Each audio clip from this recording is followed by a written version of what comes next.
Hello. Sorry for the extended starting screen. My dog was really enjoying his time pooping in the snow, so I don't get it, man. It's like he likes the cold, and I prefer the cold to the heat. But man, it's just cold. I'm really just kind of sick of it being so cold. Speaking of which, I'll turn my heater back off. It starts to get a little too toasty when I'm on stream. So hello and welcome back, finally, to more Fate Stay Night. I know it's not Monday, but we take what we can get. Yes, last time Shiro overcame his deep-rooted misogynistic tendencies. I'd call it more chauvinistic than misogynistic, because he was very noble in his pursuit of protecting women, to the point where he's clearly out of his league. But yeah, he finally let Saber fight, which is what he should have done from the beginning, because she's always been stronger than him. And that's what happened last time. The school was under attack due to the bounded field that Shiro and Rin discovered. Well, that Rin discovered way back during the prologue. Turns out that was Ryder's bounded field, and Shinji is, in fact, as evil as his personality would lead you to believe. So yeah, but unfortunately, they got away before we could kill them. So, we'll see what comes of that. In today's episode,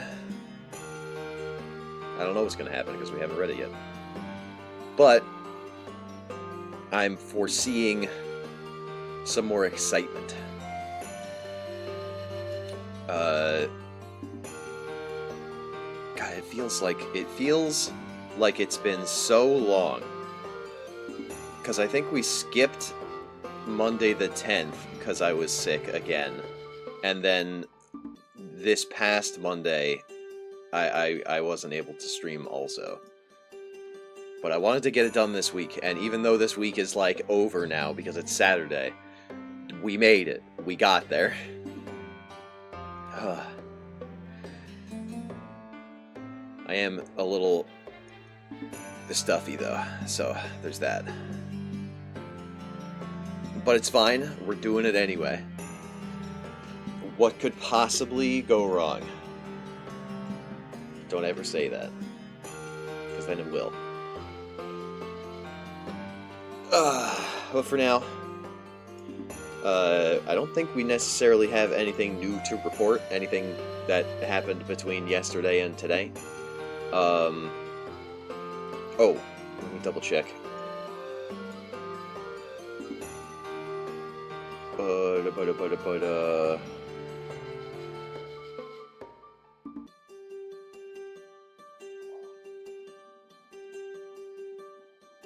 Yeah, okay. We're looking at 3 p.m. tomorrow for the golf collab.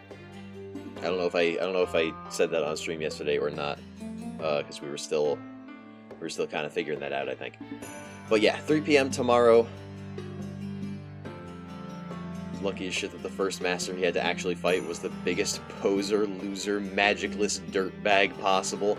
Real, actually. Yeah, that's legit. Well, technically the first one they fought was Elia, but I don't know if you could really count that as being a fight. That was more of a tragedy.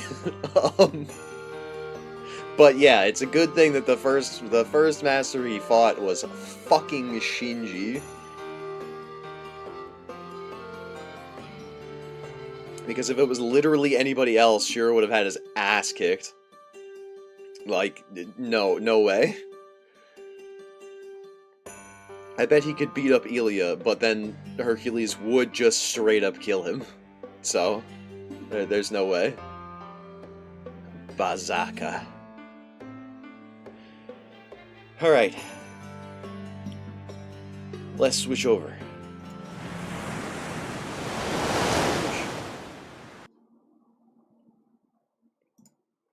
I'm booting the game. I have to change the capture because I have a dedicated one for Elden Ring. Flashbang! Type moon!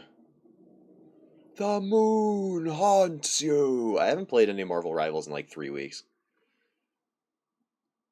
I don't know, man. Part of that was being sick. The other part of it is just I don't want to for some reason. I'm just like doing other shit. I don't know, man. I feel busy, even though I'm not as busy as I probably should be. Continuant.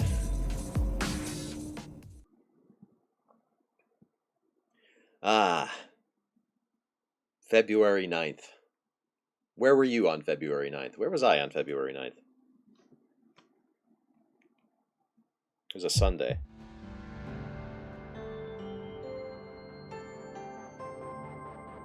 I wasn't doing anything on February 9th. It was a Sunday. I'm having a bad dream. Is it the same one we've had several times already? My body, injured as it is, demands a long, deep sleep. But my mind is still stuck replaying all that happened today. won't let me rest peacefully.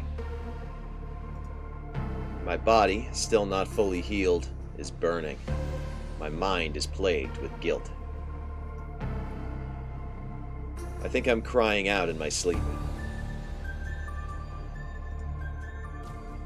As I sleep, my dream drags on.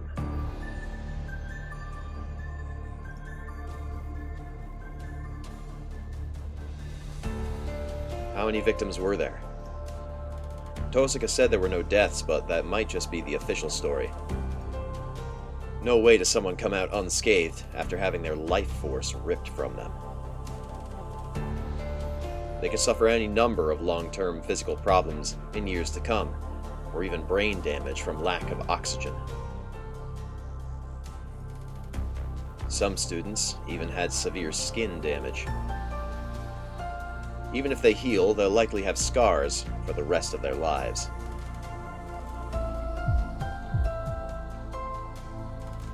My body hurts. I nearly died today. No, I did die today. A convulsion rocks my whole body. Bad luck for everyone who got sucked into this today, but you did well, Shiro. You stopped a catastrophe. You did it by taking a wound that would normally kill you. There's nothing to feel guilty about. The pain tries to tell me to just go to sleep.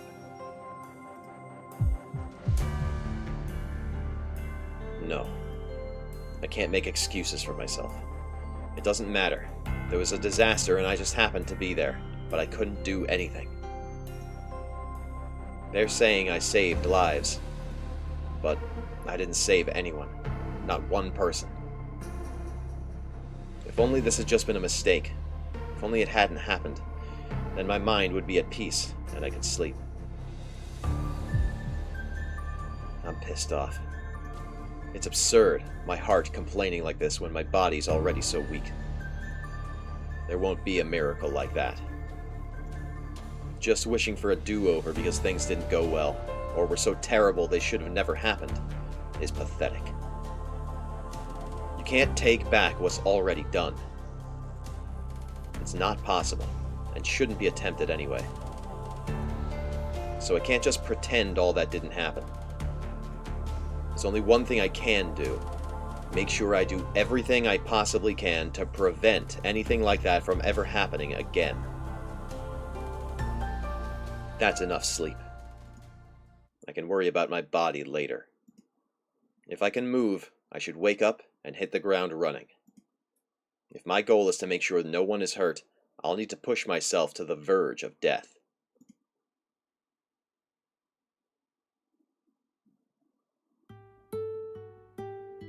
I open my eyes. I take one deep breath, filling my lungs with air.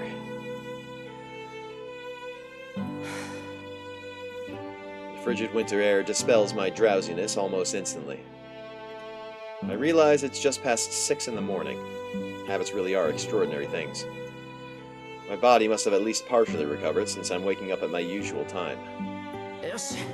Okay. I stand up and fold up my futon blanket. The instant I undertake even such a mundane task, intense pain spikes through my left shoulder.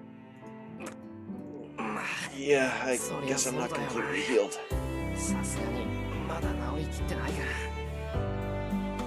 It's only pain, though. This is far better than what I felt when Berserker tore out my stomach the other day. The other day that happened. The other day we were murdered. But we got better.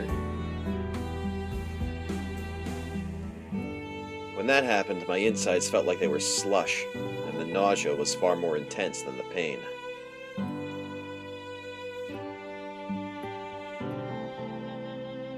I head out to the hallway. The sunlight is muted by the gloom outside. It's cloudy. Looks like it's going to rain. Shiro, have you awoken? Yeah, I just woke up. You're up early. You're usually asleep around now. Yeah, Saber's not typically up so long before breakfast. Shiro, I do not sleep because I want to. I have mentioned this before, but I only sleep until breakfast to conserve my magical energy. I would appreciate you not suggesting that I have been merely sleeping in. Why? I didn't mean for it to sound like that. I was more asking if it was okay for you to be awake so early. Oh, were you? So you are saying that you find me being an early riser odd? Saber sounds crabby. Maybe it's my imagination. Saber doesn't seem quite as reserved as usual. No, I didn't say it was strange. I was just wondering if it was okay. It's my fault that you need to sleep so much. So don't you need to sleep as much as possible today too?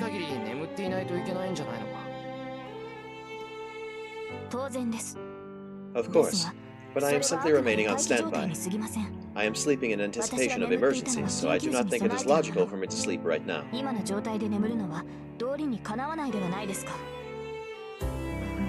What do you mean it's not logical? We're not fighting anybody right now, and nobody's attacking us. Well,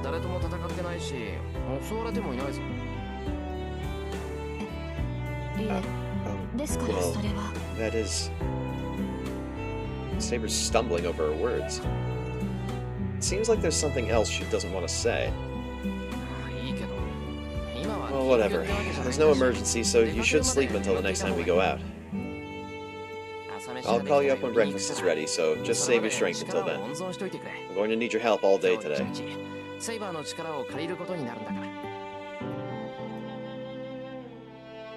I head to the kitchen. Please wait, Shiro. What, do you want something? Do you have something else? What did you say? What did you just say you were going to do?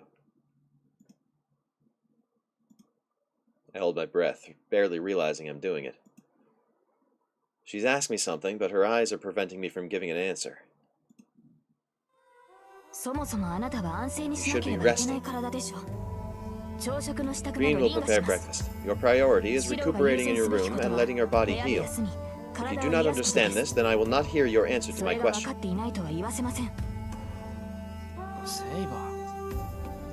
Saber's being so stern because she's genuinely concerned about me. Please return to your room, Shiro. You are the one who should be sleeping, not me. Saber sees right through me and glares at me all the more intensely. But still, I can't let Shinji loose. No, I'm not going back to my room. I've rested enough, and there are things I need to do. Once we're ready, let's head out into town, Saber. We're going to catch Shinji today. Why? There is no particular reason we need to capture Rider's Master today. If we are to fight, we should do it after your wounds have healed. It will not be too late. You got it wrong, Saber. If we're setting priorities, my body is at the bottom of the list.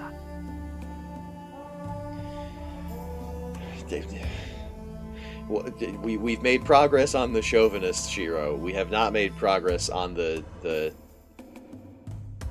selfless Shiro. And by selfless, I mean selfless. Self-least, in fact.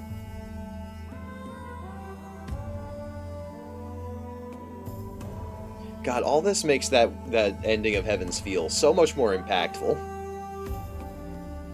You don't get a whole lot of... I mean, you do get a lot in the anime adaptations of Shiro just, like, looking at himself as if he is a tool and not a priority. But, like, man, reading it over and over, him doing this shit every chapter, talking about this, and then you get to the end of the Heaven's Feel route, which is the last route, where, I mean, spoilers, but minor character spoilers more than, like, plot spoilers. He's finally, for a moment, somebody asks him, like, do you want to live? And he says yes. It's just... That's powerful. The more we read of this, the more powerful that becomes.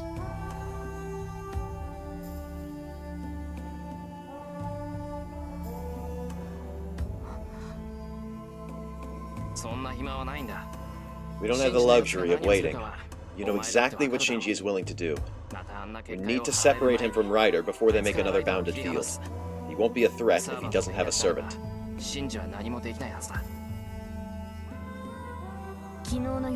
So you are saying you do not want more victims like yesterday? Is that why you are doing this? Not to defeat Ryder's master? That's not true. I'm going to hold Shinji accountable. To do that, we need to defeat Ryder. And it's the right thing to do, to prevent more victims. That's the most important reason we have to fight. I see. If that is Master's command, I will obey.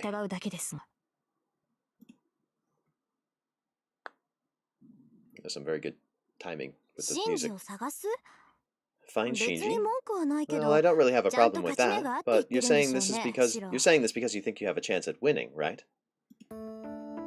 It's after breakfast. We skipped the breakfast scene? My goodness. Shiro. I've never. It's after breakfast. That's Tosuka's immediate response when I say we can't just let Shinji remain on the run. You're asking about my chances of beating Shinji? That's right. I'll be honest here, if you're planning on going up against the Master without a hope of winning, I'm going to die laughing.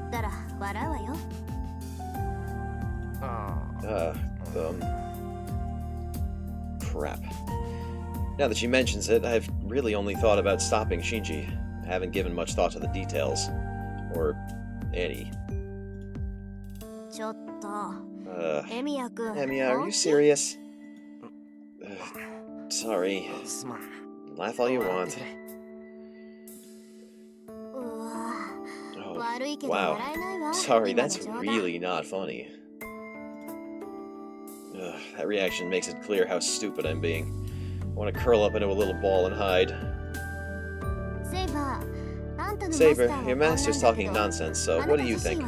Do you have a problem fighting Ryder?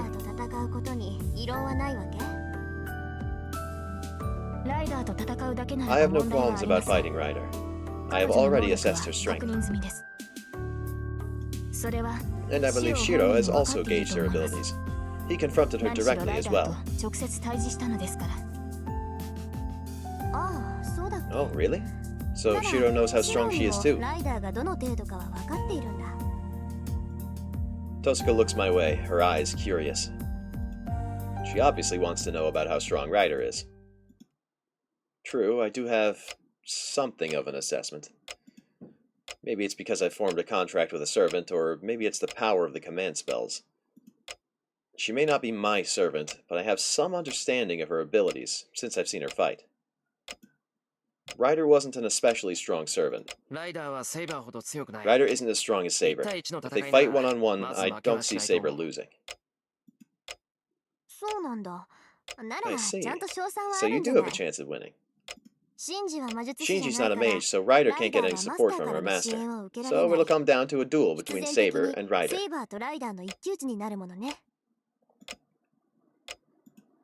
Tosuka's right. As long as Shinji's a master, Ryder has to fight on her own. Saber shouldn't be at a disadvantage, but... Quite a long face. There a problem? Yeah. Listen, Tosuka. Even though Saber had Ryder cornered, and Saber's way superior in combat, Ryder managed to escape with Shinji.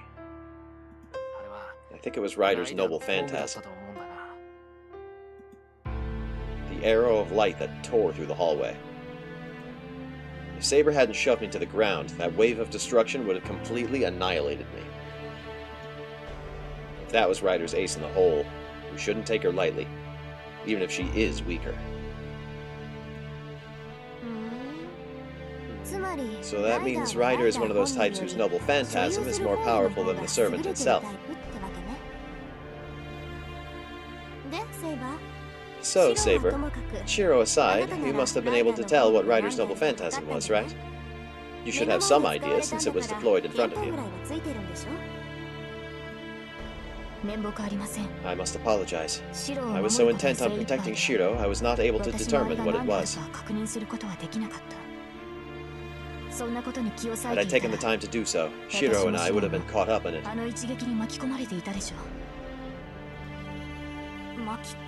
Caught up in it? Is Rider's noble phantasm a projectile? It certainly seems similar to one. It can likely be classified as something close to your magecraft.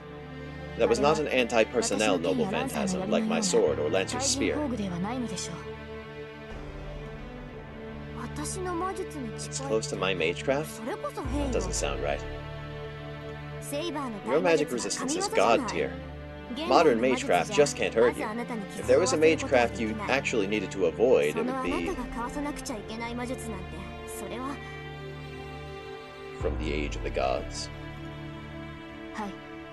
Yes, mystics would have to be nullified with even stronger mystics. The only type of mystics that can penetrate my armor would be what you call true magic, or phantasmals of the divine realm. True magician?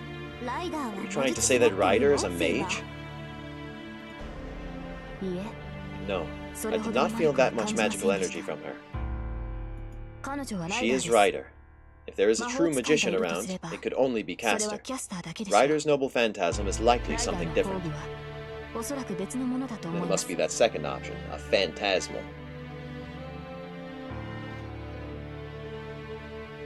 Saber's answer gets a sigh of relief from Tosaka. I don't quite get what's going on, though. I like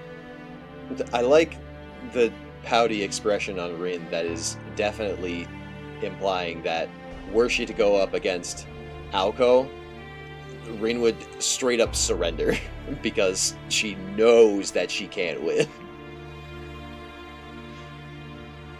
Or any of the other actual mystics that we know, who I think Aoko's the only one that we've actually had direct exposure to.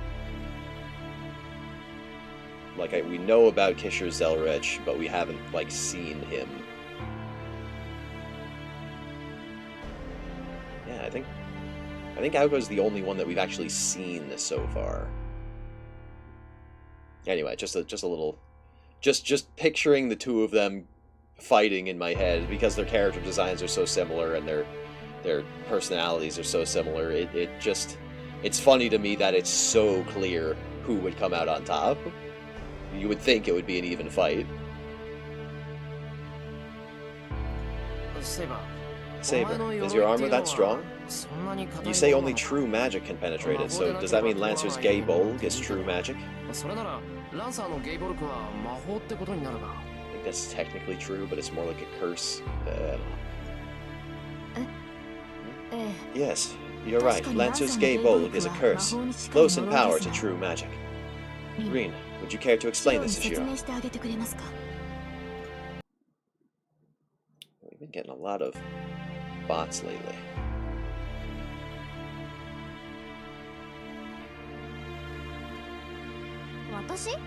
Me? Well, fine. Let's just cut to the chase. You believe Saber can only be injured by true magic, right? Well, that's not what I'm saying. But I just thought it was amazing that her armor's that strong. Of course it's amazing. All servants are heroic spirits, not just Saber. All servants are heroic spirits, not just Saber, you know. They're spirits, so they can't be harmed by ordinary means, since servants themselves are mystics. Only fellow servants, since they're also heroic spirits, can physically harm other servants. On the flip side, so long as we're dealing with a servant, they could wound Saber even if they grabbed something like a paper cutter. So what you're saying is that Saber's armor isn't invulnerable when she's dealing with another servant. I find it fascinating that anything that another servant picks up could harm a servant. That's similar to, like, Berserker Lancelot's whole deal, his, like, noble phantasm if you could call it that. That Berserker Lancelot's situation was very strange. I don't know all the details, but basically he could touch something and then turn it into his noble phantasm. And he did that shit with, like, light poles and a fighter jet,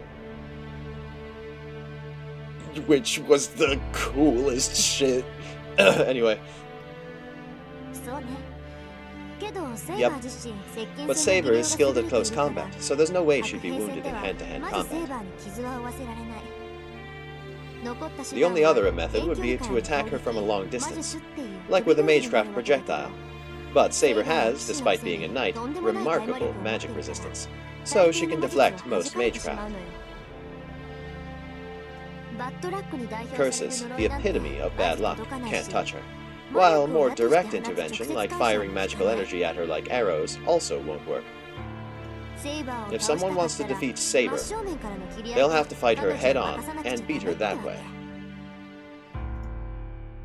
Saber listens silently to Tosuka's explanation. Saber never interrupts her, probably because everything Tosuka's saying is true. What the hell? That's like cheating. Someone would try to go up against Saber with magecraft because they can't beat her in single combat? But if magecraft itself is useless against her, what can they do? That sounds unfair. That may be true, but it doesn't mean Saber is unbeatable in hand-to-hand combat.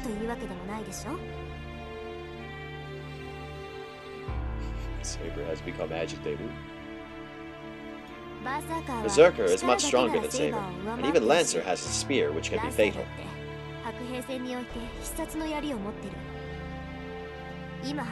And we were just talking about Rider having a noble phantasm that could beat even Saber, so we're not saying Saber is perfect.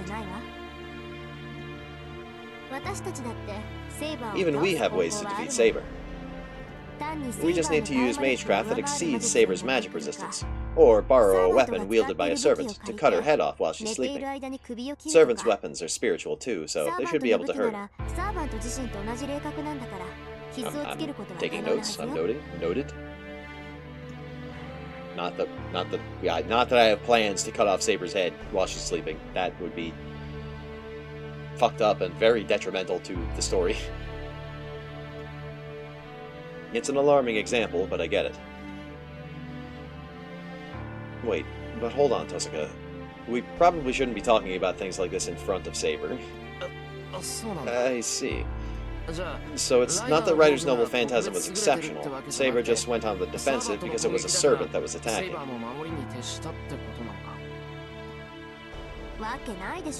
You got it wrong. If Saber was focusing on defending, Rider wouldn't be able to finish her off alone. If Rider isn't a particularly exceptional heroic spirit, it wouldn't amount to much, even with her noble phantasm in the mix.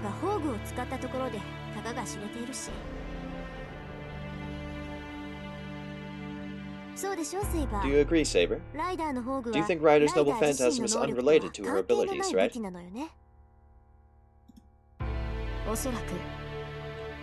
Most likely, yes. I believe it was an autonomous weapon that does not rely on Rider's skill, and that it has an effect on the noble phantasm itself. It is either magecraft or phantasmal. Whatever it is, the intensity from the magic circle was overwhelming. I do not think many servants could survive a direct strike.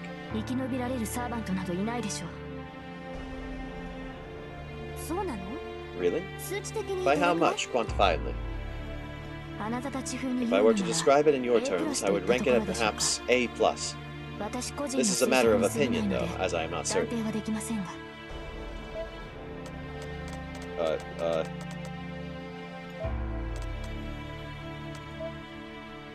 Yep, it says A+. You can't see it, because I'm... There you go, it says A+. Noble Phantasm, A+. There you go.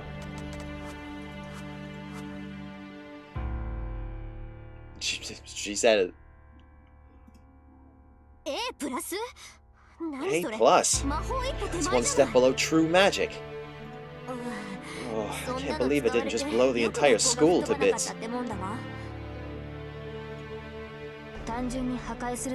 It must not be a purely destructive noble phantasm. It may have originally served a different purpose.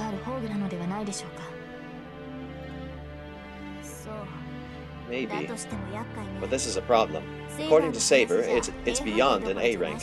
In terms of raw power, that attack might be one of the strongest out of all the servants.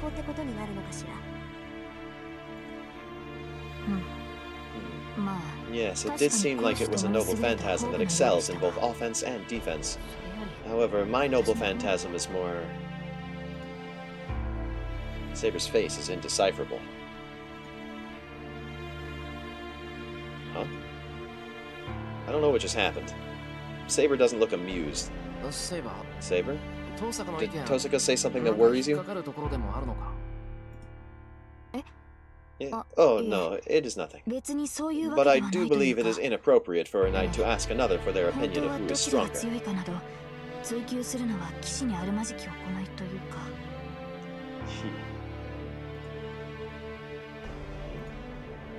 She's acting strange. Saber seems embarrassed by her own actions, and starts to mutter under her breath. Well, whatever. By the way, I thought I heard you say something weird. Something about Saber and Lancer being anti-personnel or something. Do you mean an anti-personnel noble phantasm? Well, it is what the word suggests. My invisible air and Lancer's gay bulk are armaments that are strictly used to defeat people. No matter how powerful the magical energy or curse it may possess, it cannot be used against something else. Is that what anti-personnel means? I thought anti-personnel, from all of the information that I had gathered from across various Fate-related media, I thought anti-personnel was like a target range. Anti-personnel meaning like single target. Like Lancer's Gay Bolg is a curse that can be inflicted on a single target at a time. So that when he uses it, it can only target one person. Anti-personnel, as opposed to like anti-army or whatever, which would be like a big explosion of something that could take out multiple people at a time. I think there's other levels like anti-world or anti-castle or something like that. So stuff that's like it's super destructive. That was my interpretation, but I guess that makes sense also in the context of the Gay Bolg, because you could use it on objects, but it can't curse them, because it only the curse of the Gay Bolg only works on like living things or people, I guess.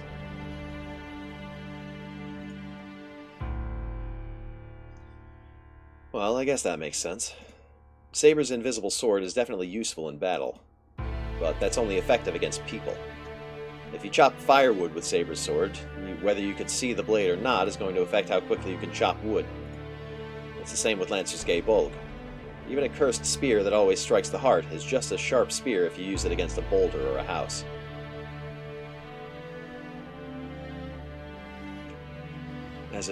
That chopping wood example was really weird, but yeah, yeah, that's more or less what I said. I see. So that's why you called it an anti-personnel noble phantasm. Which means Ryder's noble phantasm is... It would be an anti-army noble phantasm. See, there you go.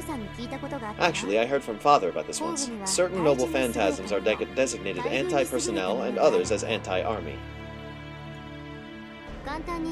The simple way to understand it is this. An anti-personnel noble phantasm is like a gun with unlimited ammo, but an anti-army noble phantasm is like a missile you can only launch once. Ryder's noble phantasm may be powerful, but it probably has limited uses. At the very least, it doesn't generate a continuous effect like Saber's sword being invisible.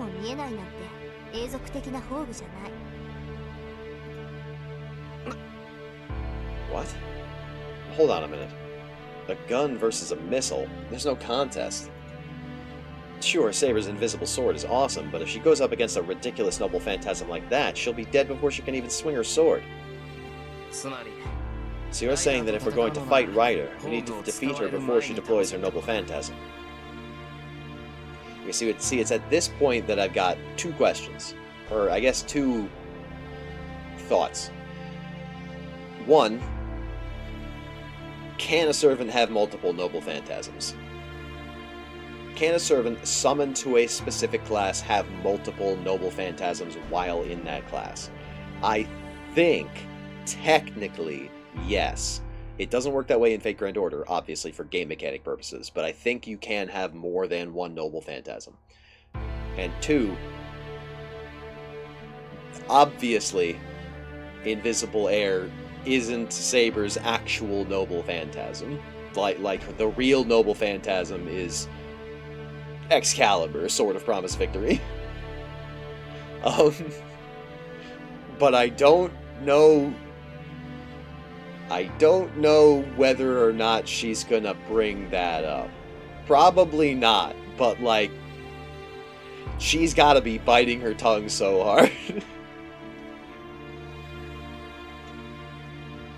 Fucking Rider's no phantasm. It's like a missile. My Excalibur's gonna blow up the fucking planet.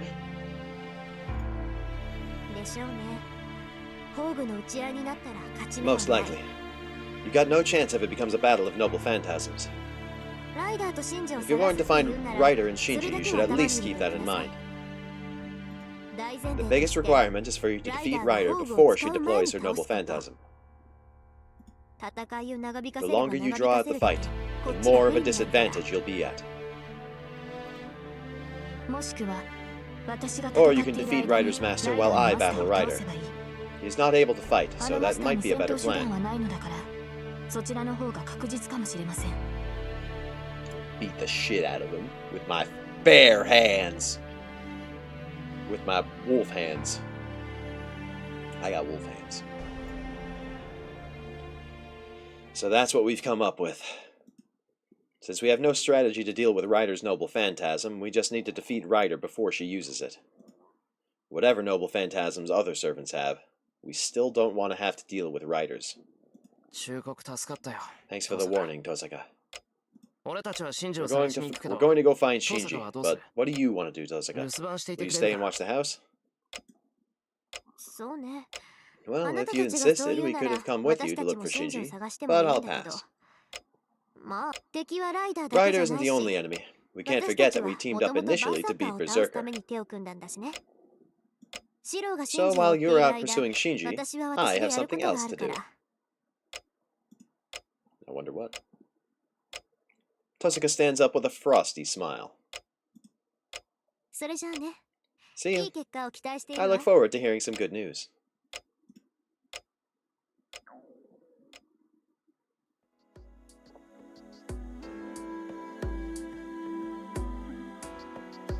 Saber and I head out together, leaving Tosaka at home.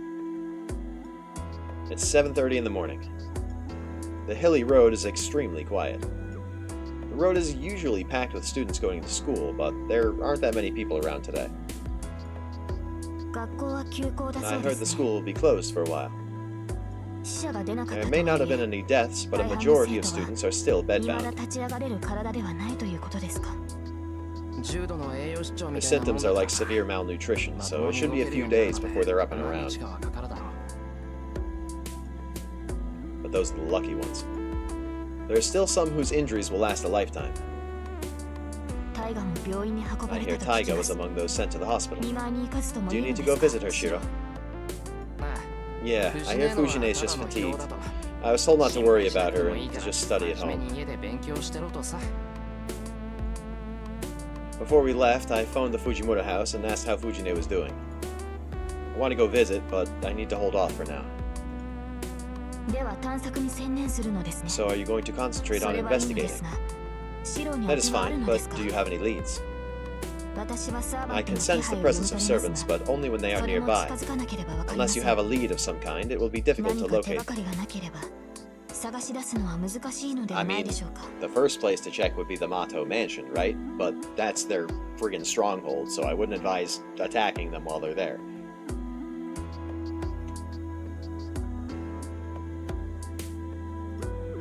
Yeah, it'd be hard if Shinji were just sitting around doing nothing. But I know him, and I don't see him just keeping quiet after what happened yesterday.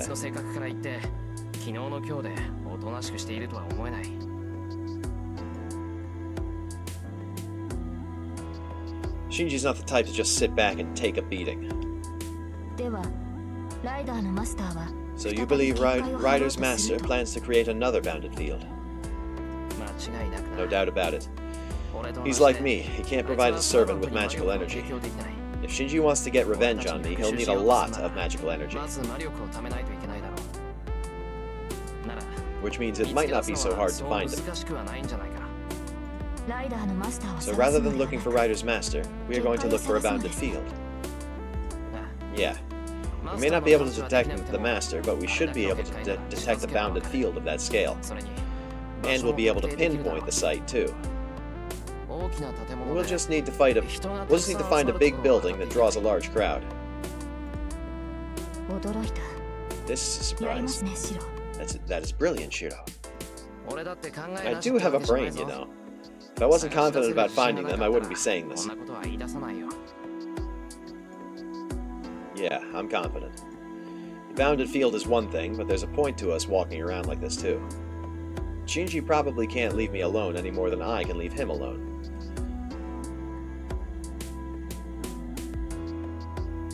I head to Shinji's house just in case. That's the thing I said would probably be a bad idea. I have Saber check for Ryder's presence. She finds nothing. Well, Shinji's not the sort to just roll over and hide in his house after what's happened. Let's go. If Shinji's going to create a bounded field, it wouldn't be here. It'll be in Shinto. Let's check all the office buildings there.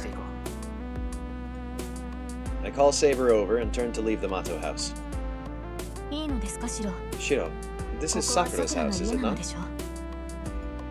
Since you are here, do you not at least intend to say hello? I believe we have time enough for that. That feels a little out of character for you, Saber, but so okay. I am worried about Sakura. According to Tosaka, Sakura was just weakened and luckily wasn't injured beyond that. If it were up to me, I'd like to see her and take care of her the way she's always taken care of me. But I won't do it. As long as the war is going on, I shouldn't see her. I don't want to get her involved in any of this. Besides, I can't possibly face Sakura when I'm about to head out to fight her brother. Should the worst happen, and I actually kill Shinji, I'll never be able to face her again. I shouldn't leave any loose ends like that. It's best for me, and I'm sure it's best for Sakura too. He makes a good point. We check every building we find. Of course, we start with the big ones, but so far, nothing. I wipe the sweat from my brow and force my leaden limbs to keep moving. I try to calm my labored breathing by just taking a moment to rest. Oh, Shiro, is there something the matter? Shiro, this way. Hold it. This is the park. There's still buildings we haven't looked. Please, let that matter wait a moment. This is more important. Something must have caught her attention. Saber's tone is stern, and she pulls me towards the park.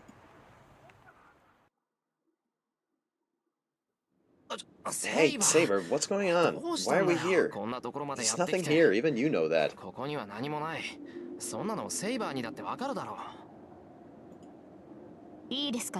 Please, just sit on this bench. I will hear what you have to say once you've done so.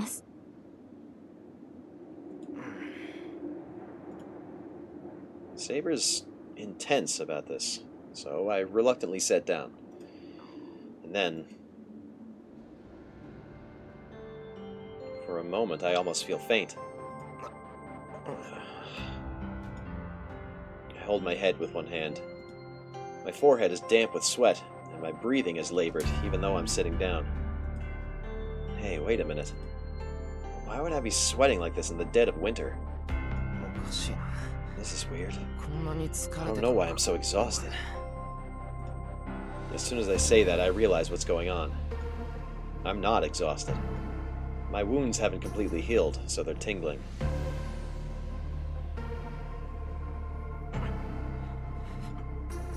This is unreal. No matter how much I try, I can't get my breathing under control. My body feels heavy, and my legs refuse to take my weight. I see you have finally realized your condition, Shiro. Saber's mad. I don't blame her. I was the one who suggested searching for Shinji, but here I am, sitting on a bench. Sorry. I'll get up soon. Just give me a moment. That is not what I'm trying to point out. Nothing seems to get through to you. Huh? I can see that Saber's mad. What I don't understand is why. Hey, Saber, you need to be clearer with me or else I won't know what you're trying to get at. Shiro, we need to fucking hold you down is what we need to do. Being clear, it just results in you being stubborn. We need to fucking strap you to the floor in your room. If you do not know, there is no point in telling you. Please, just sit here, Shiro. You will not rest on your own, then I shall join you. Saber sits right next to me. The bench is not that big. Saber is sitting close enough to me that our shoulders might touch if one of us leans over even a little. Juvenile. Hey, wait, Saber. We don't have time to rest. We didn't come here to play around. We are indeed not simply here to loiter. Even in battle you must rest. If you have a grievance, I suggest you air it after you've caught your breath. Well, you tell me to catch my breath, but... Sure, I'm totally worn out and I can barely breathe, but having her so close to me makes my heart go absolutely crazy and... Shiro, are you listening to me? You've been pushing yourself this whole time. What you must do now is to try to loosen up and calm down. You cannot rest properly if you continue on, distracted as you are. Yes, but if she wants me to be calm, it'd really help if she kept her distance. I don't know how Saber feels, but I can't help but see her as a girl around my own age. Well, she may actually be younger, but she's still a girl. And plus, she's beyond beautiful. No guy could stay calm this close to her, and I'm certainly no exception. Shiro? Is it my imagination, or are you even paler than before? No, I'm not flustered or anything. Getting flustered would make you more red than pale. If you say so. But perhaps you should lie down. Is there a place to lie down around here? On your lap, ooh.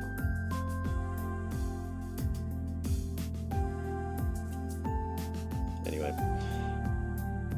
Saber looks around. What are the odds of there just being some random dude lying across a nearby bench using his girlfriend's lap as a pillow in a park that's usually deserted? I don't know, what are the odds? She's thinking about it. And Saber glances at the pair of lovebirds. She's obviously thinking. Shiro, if you do not feel well, then you should lie. I'm fine. I just need to sit for a minute and I'll get better. Don't you worry about me. Nope, no worrying about me. Just leave me alone. I turn away from Saber and close my eyes. Anything to keep our eyes from locking. Think calming thoughts, Shiro. Now I just have to keep taking deep breaths and try not to think about Saber being right next to me.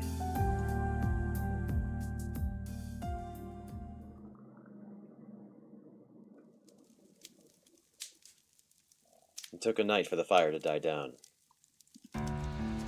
The searing, roaring red wall eventually disappeared. All that remained was a charred field, strewn with smoldering, blackened lumber. I remember that, while I lay there on the ground, the sound of it reminded me of sparklers. The sky was getting cloudy. It should rain soon. That will help put out the fires.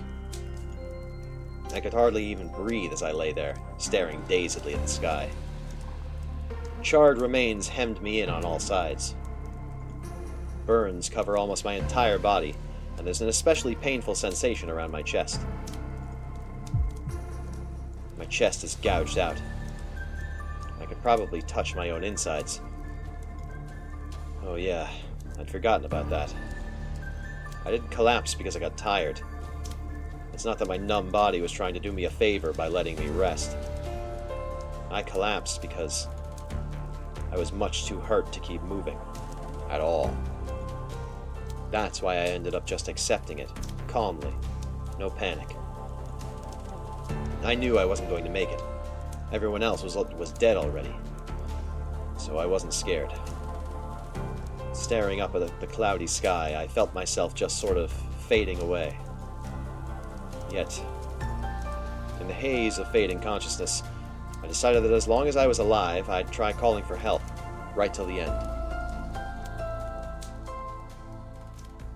Huh? Wait, something's off. I shouldn't be remembering this pain in my chest.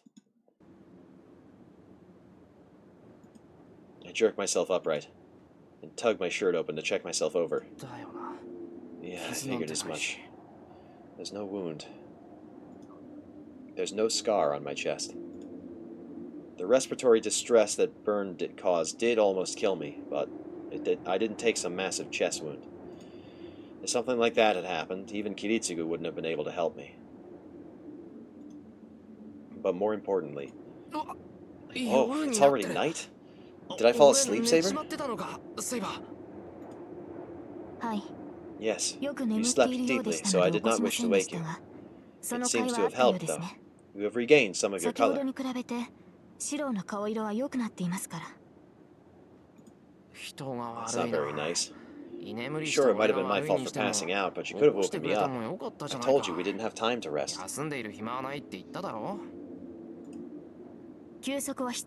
But you must rest. And you did so only for about an hour, so it should not be a problem. It's just the benefit of hindsight. What would you have done if I hadn't woken up? Well, I do not believe our situation would have changed much, actually. I had been about to wake you since the sun is setting and it's growing cold. I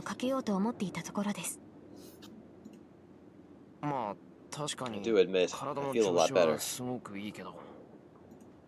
I get up from the bench and start walking through the field. There's no trace of what this field once looked like. No trace of when it used to be a residential district, nor any trace of when it was cast in that hellish red light. But for some reason, I'm irritated that I dreamed that scene just because I slept here. Shiro? Is something wrong? No, I was just thinking that if I was going to rest, it should have been somewhere else. Too many bad memories here. Bad memories? Do you have some link to this place?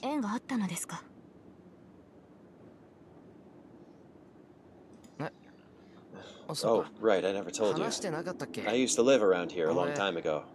10 years ago, actually. There was a giant fire. It burned down my house with my parents inside. That's when my old man saved me. Later, he adopted me.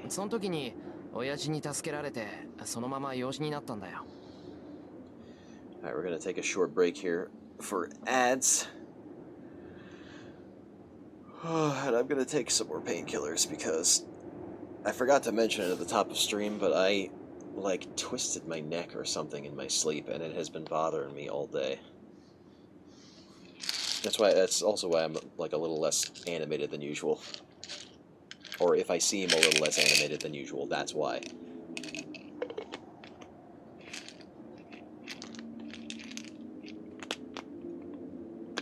I'm not doing drugs on stream, I'm over-the-counter ibuprofen. Dude, you have any ibuprofen? I've got a headache. What up, Valari? Thanks for checking in.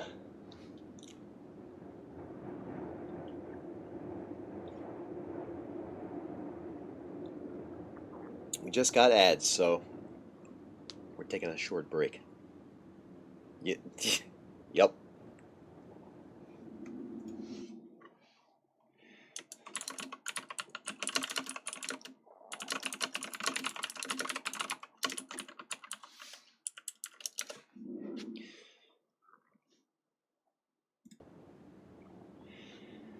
Ah, classic.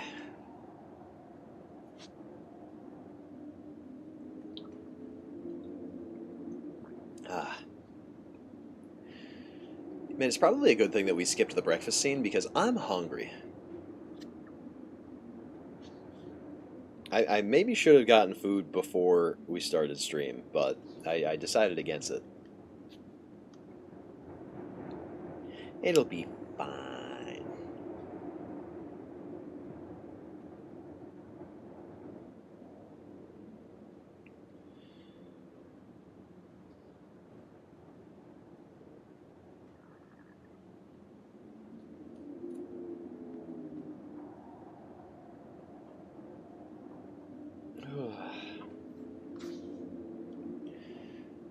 I was thinking about getting some Five Guys tonight. It's been a long time since I've had Five Guys. I don't know. I'm thinking about it.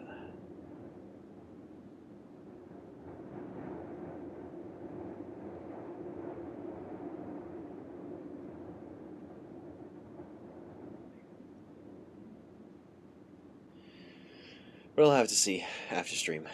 I don't know if I'll want to go out and get it necessarily because I can't deliver Five Guys to where I am for some reason. Like it seems like it should be fine. I don't know if they had an issue with like delivery apps or something, but because I've ran into that problem before where some other places, usually more like local places, will have issues with delivery apps like DoorDash or Uber Eats or whatever. They'll screw something up and they'll be like, all right, I swear off being on these apps. We can't do it because it keeps getting screwed up. I don't know if it was a situation like that or if it's like a distance thing, but it shouldn't really be a distance thing because it's not that far. I don't know. But if I do get Five Guys, I'm going to have to go and pick it up myself instead of getting it delivered. Basically, it's the long and short of it. That's first world problems, but gotta weigh the pros and the cons because it's February and I don't want to go out in the cold in the dark. Yeah, bring me some, bro. Now that would be a trip. Hello, welcome back. What's up, Valori? That was funny. You got here, you said hello, and then immediately the ads went off. That was pretty fucking funny. And what's up, Tobias? That would be, I don't know, the closest Five Guys to me is in the opposite direction of from me to you, so I don't even know where I would stop.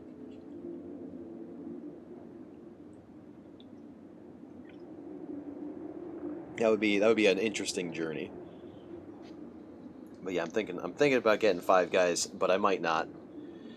But I'm hungry, so I'm definitely gonna eat something after stream. Not that that's strange because I usually do. Anyway, let's jump back into it.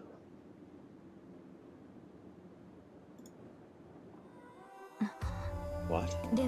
So that means you... Yeah, I'm not Kiritsugu's biological child. And I guess I'm not without ties to the Holy Grail War either. I heard that this place was the final battleground during the last war. It's kind of ironic to think that the survivor of this site turned into a master.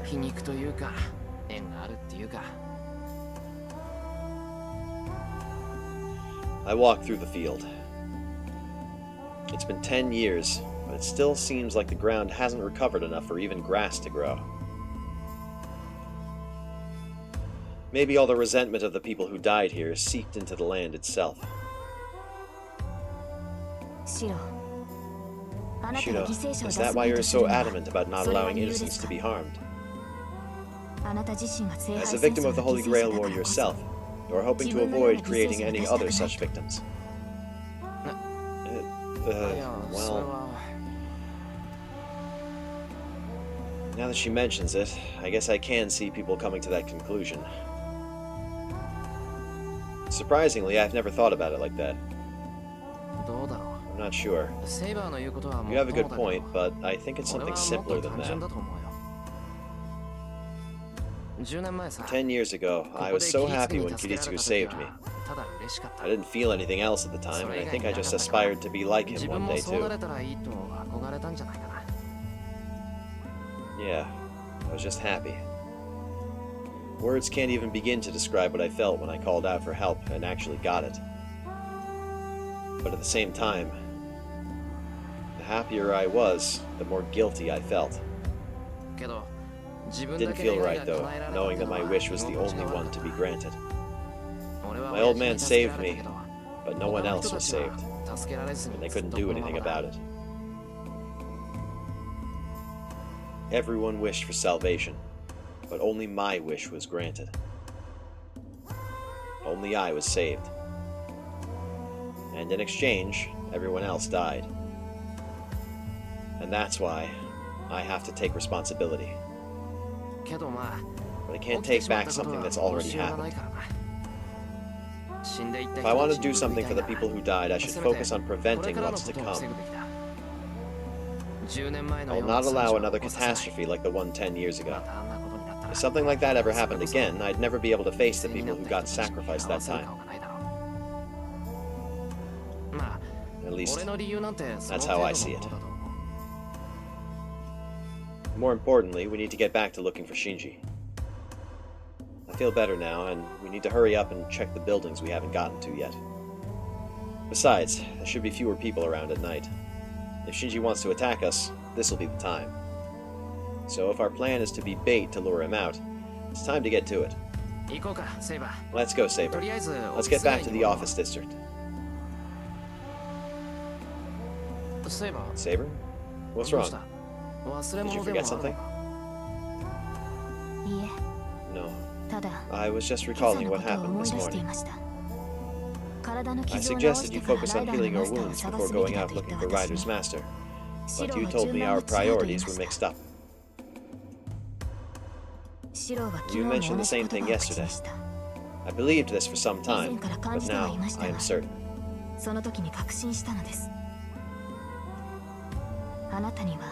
You do not value your own life.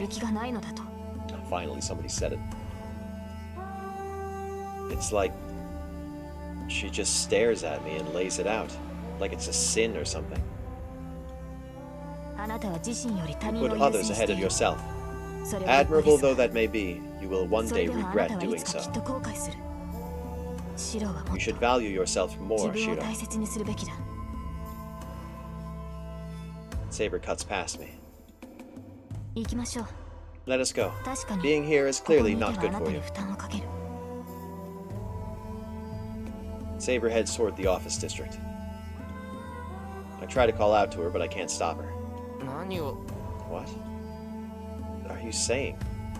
That's what I want to ask her, but the words just won't come. There's no way I'm not trying to help myself. That can't be true, but I somehow can't think of a single thing to say to argue with her.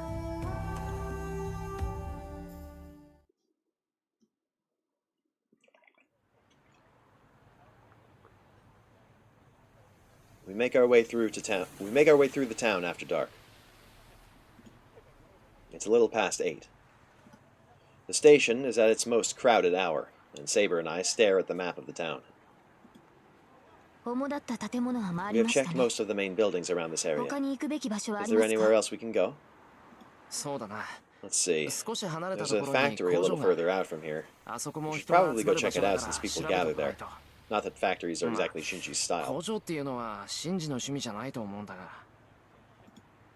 We do make conversation now, but it's still hard for me to look Saber in the eye. I think our conversation from earlier is still stuck in my head. Saber's acting like it didn't happen, which bothers me even more. What about you, Saber? Can you sense Ryder's presence? No, I cannot. I fought her once, so I should be able to sense her.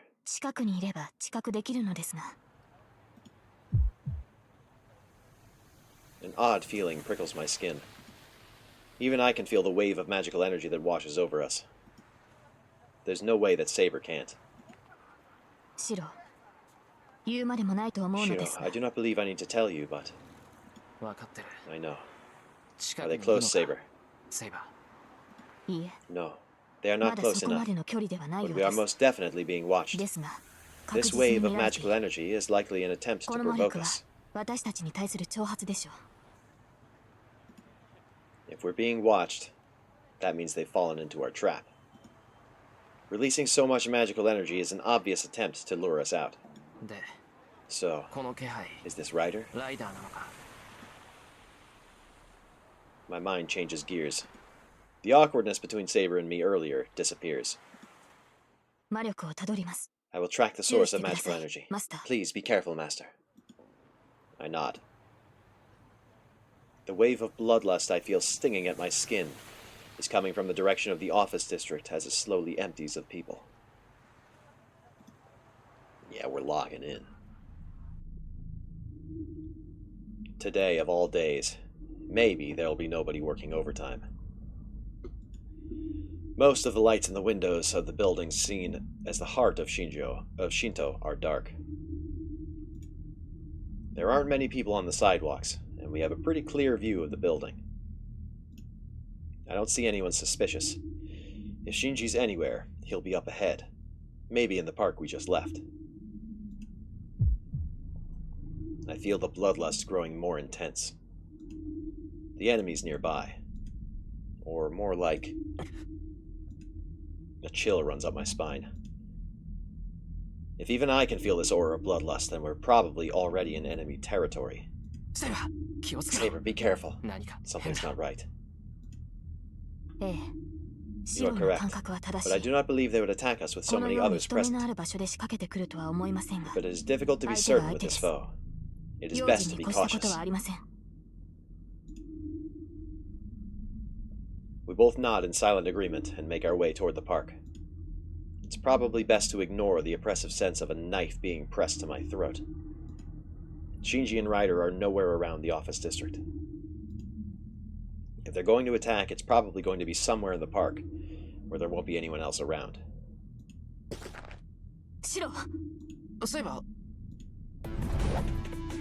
It's happening. I turn towards Saber. She rushes towards me like a bolt of lightning, and blocks a blow aimed straight at my head. I look up. A massive building towers overhead. Clinging to the side of that building like some kind of spider is Ryder. Her hair is long enough to cover her entire body, her limbs supple and white. The masked woman is indeed our enemy, Ryder. She licks her lips as she stares down at me. The hairs on the back of my neck stand on end. There's no mistaking it.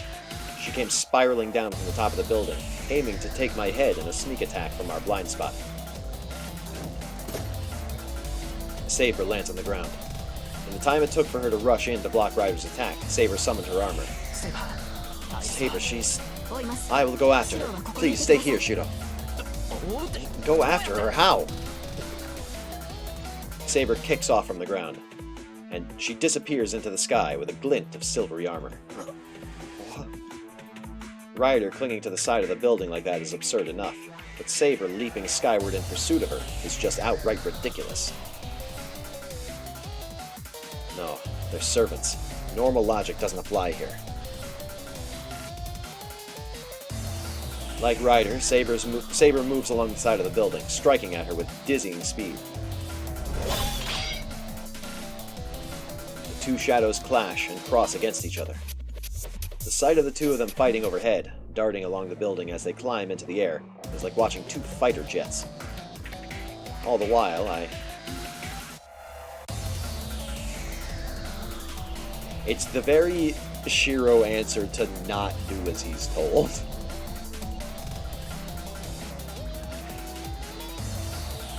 And also, I feel like we're kind of just a sitting duck if we do actually just wait here. We should probably keep up with the action. I can't just watch and do nothing. The uneven footing prevents Saber from gaining ground on Ryder. The two clash in the air, rushing up to the rooftop. Rooftop. If Ryder came flying down from the top of that building, chances are Shinji is there. We have two possible ways to win our fight against Ryder. Either we defeat her directly, or we defeat her master. But whichever it is, it has to be before she deploys her Noble Phantasm. While Saber is fighting Ryder, there's only one thing I should be doing.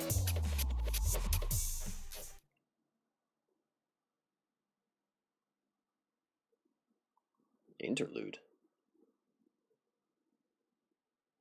Hello? Oh shit! Two shadows climb upwards. They continue to distance themselves from the ground, gaining more and more altitude. Neither needs proper footing. They just kick their way up along the wall. I fucking love this soundtrack. As it happens, they clash countless times, all before they ever reach the top. Were anyone watching from the ground, they'd probably think they were seeing a game of pinball. Though I doubt they'd be able to follow the two with the naked eye. It's like a deadly circus act. The collisions are barely discernible, invisible to normal human beings. Saber had no desire to be a part of this crazy circus act. She may be a serpent, but she can't fly through the sky. She might be able to run up the building's wall, but that's it. This is no better than a free fall for her. She alternates between kicking off from the building before she loses momentum and slowing to let gravity take hold of her. It may be no exaggeration to say she's falling into the sky. Now that she's started, she'll continue all the way up to the rooftop. And in that entire journey, if her opponent hits her, she'll be hurtled to the ground. But it seems the laws of gravity do not apply to the enemy, to the opponent Saber has to defeat.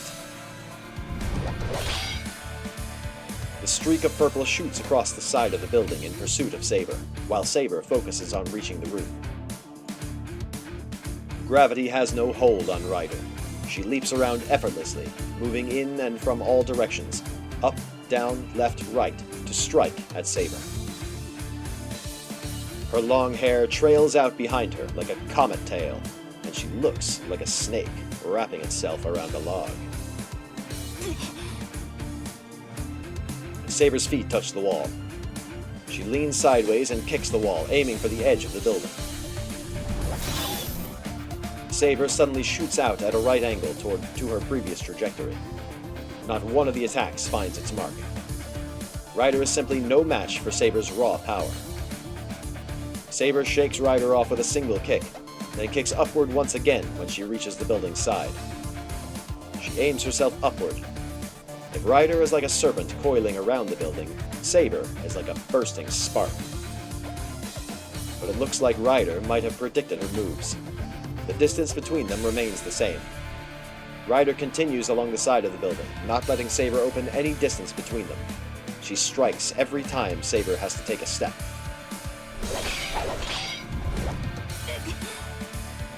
Saber fends off Ryder with her blade and jumps to put some space between them. Though she's able to fend off Ryder's coiling pursuit, there's only so much she can do in the air. Where before there had been no contest in their combat ability, they are now more evenly matched. Neither has an attack that can bring this to a close. No, Ryder is withholding her own deadliest attack. Every time Saber leaps at Ryder, Ryder fends off her attack, but never counterattacks. Ryder is only keeping Saber at bay as she makes her way to the rooftop. Do you not intend to fight, Ryder? Saber curses at her cowardly enemy. To a knight like Saber, a fight like this is as good as an insult. Such a thing would involve both opponents giving their all in the clash. By that belief, Ryder's actions are disrespectful. It appears you do not like heights, Saber. Ryder's voice is cool. She's right. Saber is clearly not used to fighting in the air. This is probably a first for her, actually. Knights are meant to fight on solid ground. They are not supposed to cling to walls like her opponent. Your proud sword won't do any good here. But do not worry. I will give you your rest soon. Chilling line. Ryder moves upward, her manner inviting. She's set this whole thing up. Saber understands that, though. At the end of this circus, yes, Ryder's ideal positioning must be waiting up above. Ryder can't use her trump card so readily, which is why she's luring her prey into a place where there will be no interruptions, so they can settle this with her ultimate attack. As soon as she reaches the roof, she'll be in a difficult position. If Ryder's Noble Phantasm is exactly what Saber thinks it is, she won't have any defense against it. But there's no turning back now. We just can't ignore Ryder or her master. This isn't about defeating an enemy in the Holy Grail War. Saber must defeat Ryder here and now to protect her master, because she has no other choice. This whole situation must be absolutely dumbfounding to her. She's probably thought more than once about not wanting to push her master to do anything crazy. The two continue gaining altitude. Their rapid clashes ring out across the building as the battle approaches its final destination.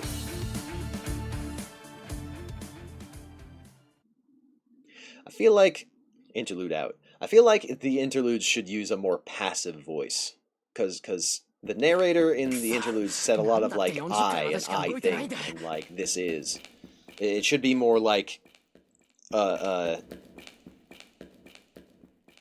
it should be more passive. It should be more like the narrator not referring to himself at all, because the narrator's clearly not Shiro, because it referred to Shiro as Saber's master. So it's clearly a narrator, so it should be passive. The narrator doesn't have an opinion on the story, not in this one anyway. Damn, why does it only go up to the 40th floor? I rush up the stairs while I complain. I manage to enter the building from the back, but the elevator doesn't go all the way to the roof. I have to run up the remaining 10 flights of stairs.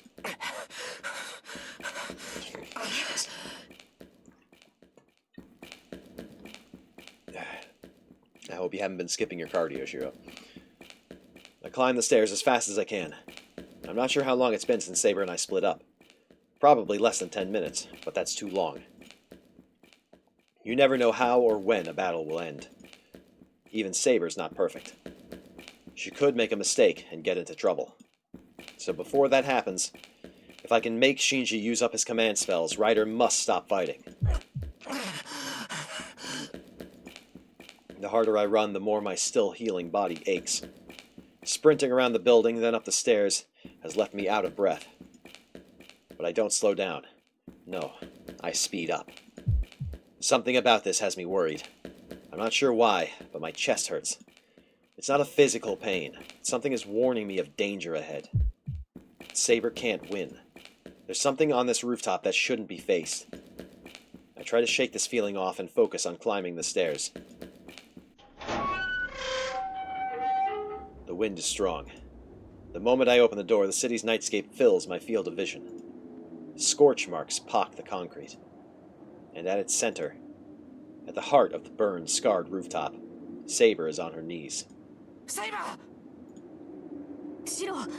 Shiro, why are you here? Saber's shoulders heave with her labored breathing. The moment I rush to her, I notice something strange floating up above me. Or rather, the sheer, overwhelming amount of magical energy forces me to take notice. What? I look up towards the sky. Give me the shot. Flapping wings. I hear flapping wings. Something, a paler and more blinding white than the light of the moon, hovers over me. There it is!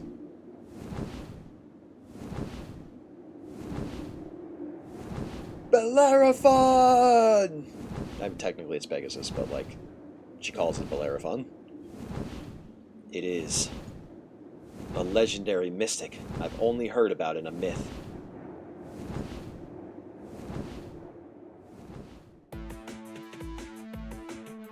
The moment she reaches the rooftop, Saber confronts her opponent's true form.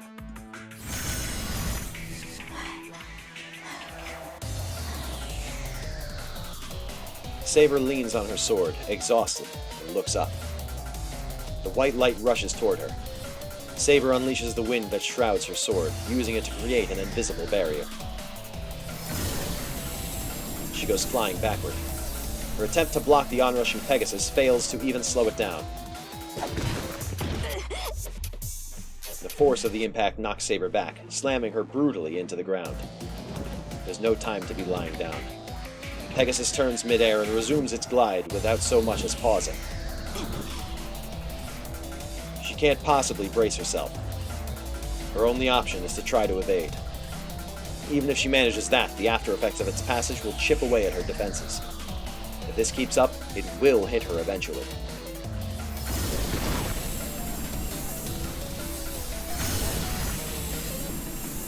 The white light streaks down toward her.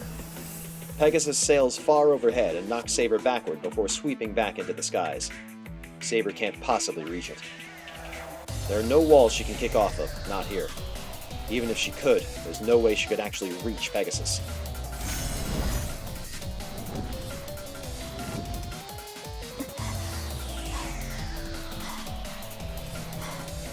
Despite her disadvantage, Saber waits for an opportunity to fight back. Pegasus it may be, but it's a living creature, so she should still be able to kill it if she can just get a chance. Her only opportunity for victory is if Ryder makes a mistake at the reins. This is a surprise. You are tougher than I expected. Ryder's voice comes from high above. Saber grips her sword tightly as she looks up. But is there any point to any of this? You have no chance of winning. If you are to disappear, I suggest you at least do it gracefully. That is one angry horse. Also looks a lot like Enbar. Very white.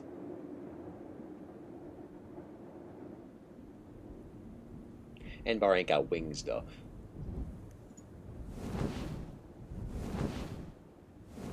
Hello, what's up, Adamine? Adam. Hi.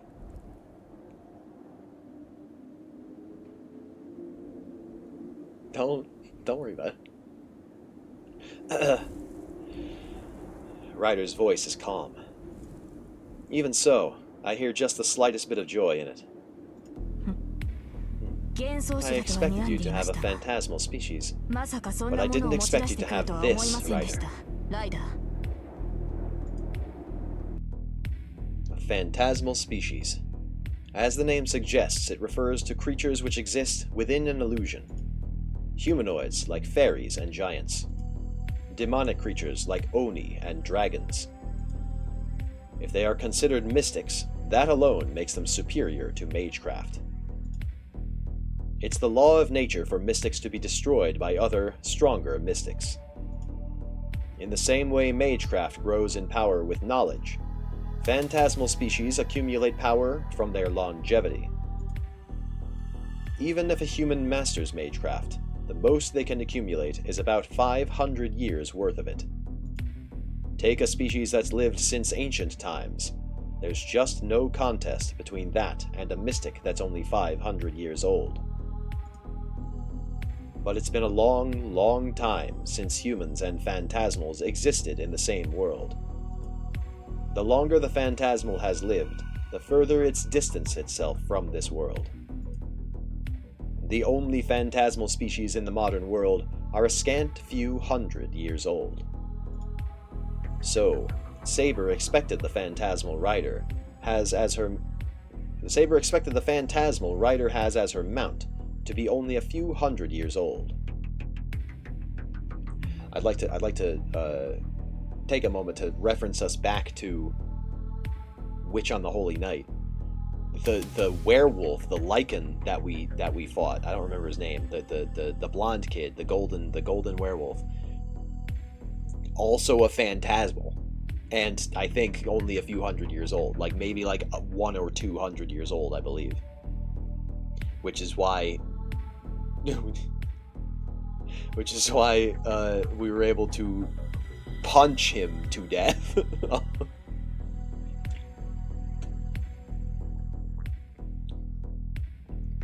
But yeah, that's I love, now that we've gone through Witch and the Holy Knight and Tsukihime on the channel, it's cool to see the teeny tiny little references. This is like barely even a reference, but it's like a world building thing, right? It's so cool to see things that are like, oh, I recognize that. Love that.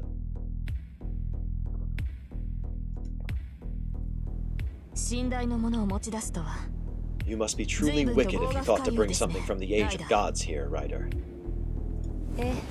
Yes, I am different from you all. That is, I was merely an enemy for you, and so now I control only the poor things you people cast out in the distant past.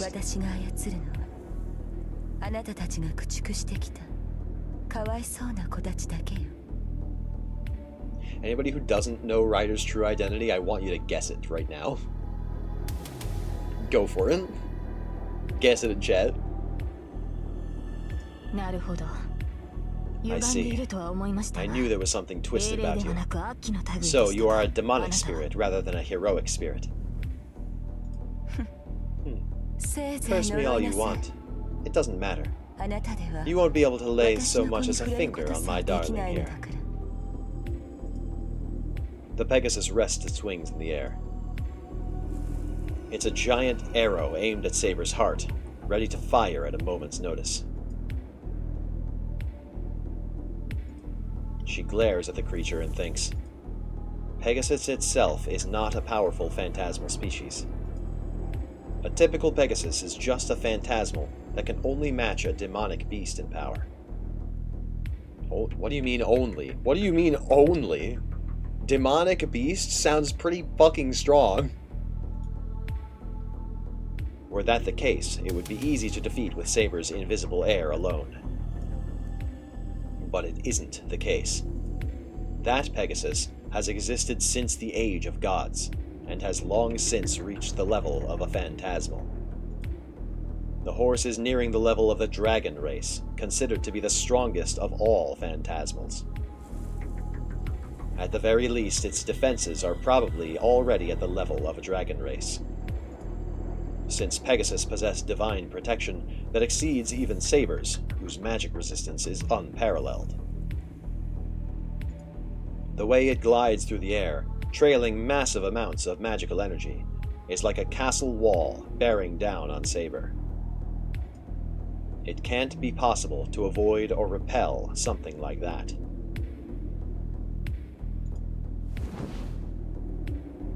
But something else is odd here. Ryder simply summoned Pegasus, and it has no true name of its own. To Ryder, Pegasus is little more than, say, a favorite dagger.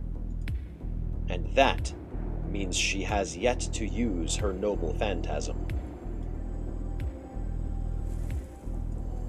Even in her dire predicament, the possibility of defeat never enters Saber's mind. Instead, she thinks her chance will come when Ryder really starts to get serious. Whatever Ryder's noble phantasm may be, it'll have no trouble destroying a building like this. She just needs to focus on defending herself, on staying alive. Then all she'll have to do is cut Ryder down as soon as an opportunity presents itself. Yes, if only her master hadn't shown up.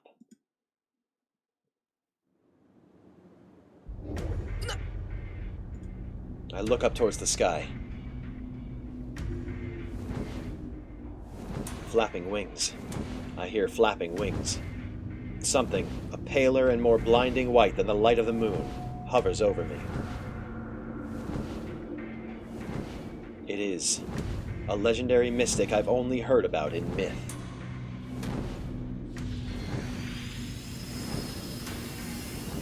A Pegasus? The identity of Ryder's noble phantasm. Could that be what scorched the rooftop and forced Saber to her knees? I see that Ryder is, as her class name suggests, riding a horse, tearing across the sky. What the? I shift my focus from Ryder. I thought I heard something. Shinji. I know you're here. Come on out! I can't tell how strong Ryder is while she's on Pegasus. And all I can tell is that the White Fiend has more magical energy in it than a few hundred mages could muster. No wonder the roof is a charred mess. That monster can destroy damn near anything around it by just running across it. If that thing charges from up in the sky, even Saber won't be able to avoid it. Quit hiding! I came here like you asked, so show yourself! It's a race against time. I need to defeat Shinji. If I defeat the Master, Ryder will disappear.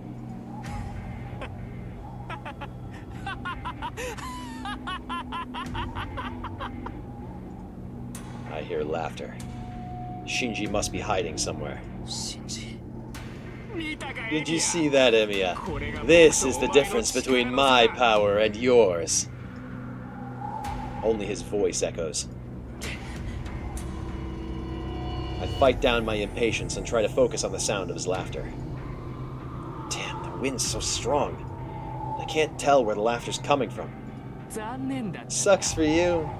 This is what you get when you try to be all cool and act like it's all under control, dumbass. Now do you understand that you have to go for the kill when you have that chance? Shinji. Don't rush. Let him talk. Let him talk all he wants. The more he talks, the better chance I have of finding him. But I'm not like that. You and your servant are done for here and now. But it's not like we're total strangers, you know. I still owe you one from yesterday. So I'll be merciful and kill you quickly.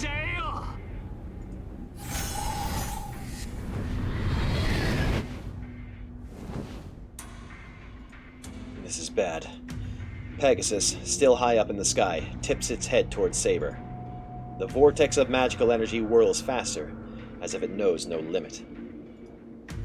If that thing comes at us at full speed, it'll blow the entire roof apart. Don't worry, Emiya. You were a bit of a speed bump along the way, but I'll make sure those morons at school join you soon. And if you're still lonely after all that, I'll send Sakura to join you too.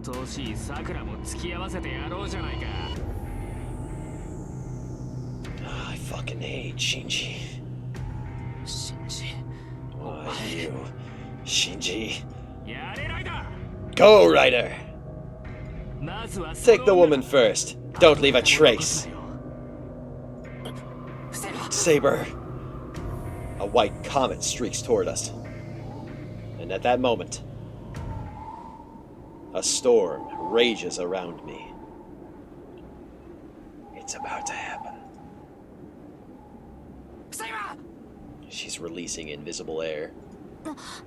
What? For the first time, she forgets her enemy in battle. She is furious with her master for walking into this death trap. But she's also angry with herself for failing to anticipate him doing so.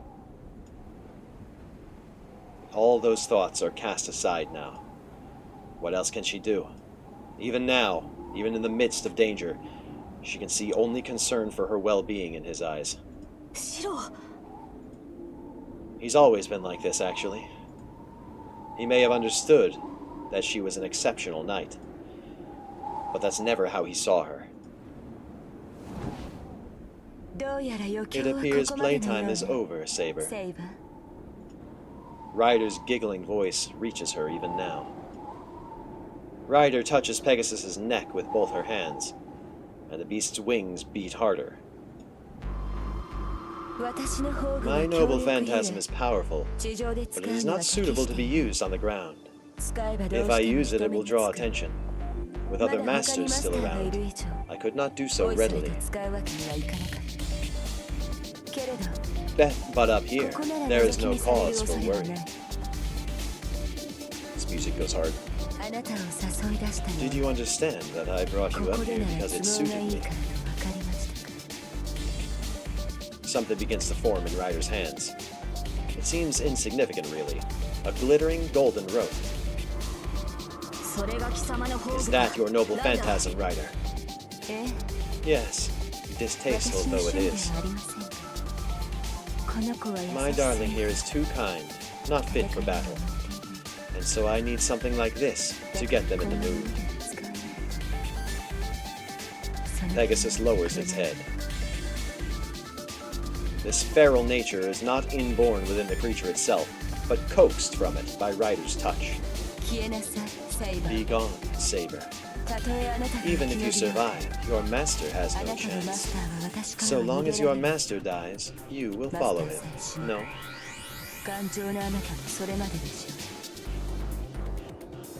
It is the inarguable truth.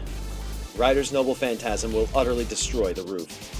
If she hurried, she might be able to carry Shiro away and escape, but Ryder won't stop at destroying just the rooftop. Her master is not strong enough to survive a collapsing building. Meaning, to protect her master, she will have to destroy her enemy, Pegasus and all. She doesn't have time to think about whether this is the right thing to do. Saber glances one final time at her master, still some distance from her. He is doing his best to fill his role simply by gritting his teeth and keeping back. Oh, wind. The last of her hesitation fades. What is ahead no longer matters. All that matters is this moment, and in it, she must be her master's blade, and defeat the enemy they now face.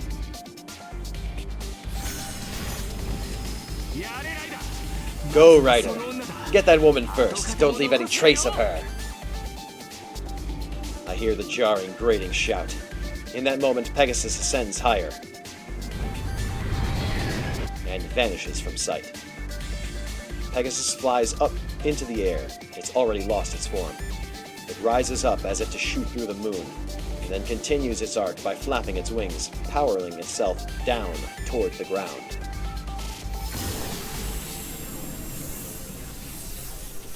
The blazing white comet streaks downward. It becomes an arrow of searing white light, but Ryder continues urging it on. There's only one target. It intends to annihilate its enemy entirely, and the isolated garden in the sky along with it. She speaks its name. If a noble phantasm is the miracle that is released by speaking its true name.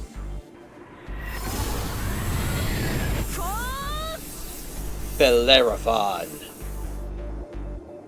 It is divine lightning. A thunderous flash. There's no emotion in her eyes as she looks on. You said nobody would see from this vantage, didn't you, Ryder? The wind unfurls from her blade and becomes a storm. I agree. There's no need to worry about destroying the ground from so high up. The seal is broken. Layers of wind unfold from her blade. Her sword is finally visible. Get the fuck ready, Chad. A storm rages before my eyes. The white light descends upon the rooftop. Saber, though she is the sole focus of that light, doesn't move. Saber! The raging wind. She's the source. No, not Saber herself. Her sword.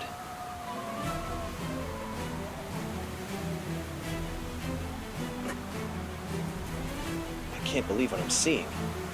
The blade should be invisible, but there it is. Like unwrapping bandages, the wind slowly coils away from her blade. A golden sword? The wind rages on. The multiple layers of seals peel away. The bands of wind dissolve in the air. She readies her now visible sword and turns back toward Pegasus as it dives towards her.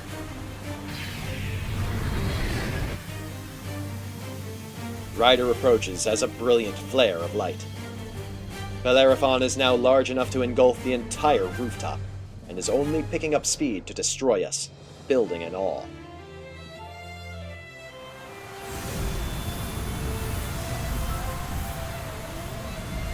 The bridle of chivalry lights up the rooftop. Time stops. In the face of inescapable destruction, my mind goes blank. But the light, is not coming from the bridle of chivalry.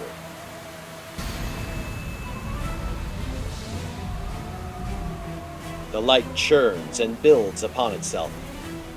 The light of Ryder's mount is brilliant, but it can't hold a candle to the purity I see in this one. Saber is holding the ultimate sacred sword that has collected the lights of the stars.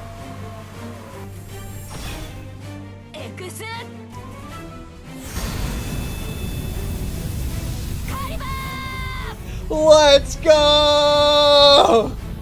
She said the thing! Fuck yeah!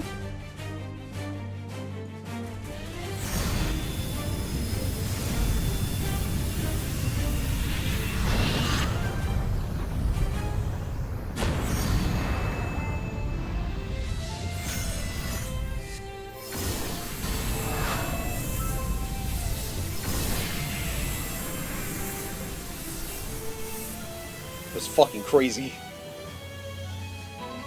A single line of brilliant light. It's a blade of light shearing through everything it touches. The beam of light destroys Ryder utterly as it cleaves through the clouds and disappears into the night sky. Most likely, if that sword had been used on the ground, they would have carved a trail of devastation through the city. Her sword is not unseeable. It simply does not reveal itself. It is the golden sword that captivates all who behold it, with a true name of surpassing fame. Excalibur, the sword of promised victory. A sword that is said to have existed in England, a sword wielded by the king who has become the very symbol of knighthood. The strongest of the servant's noble phantasms, sealed by several bounded fields. That is Saber's proof of her place as a hero.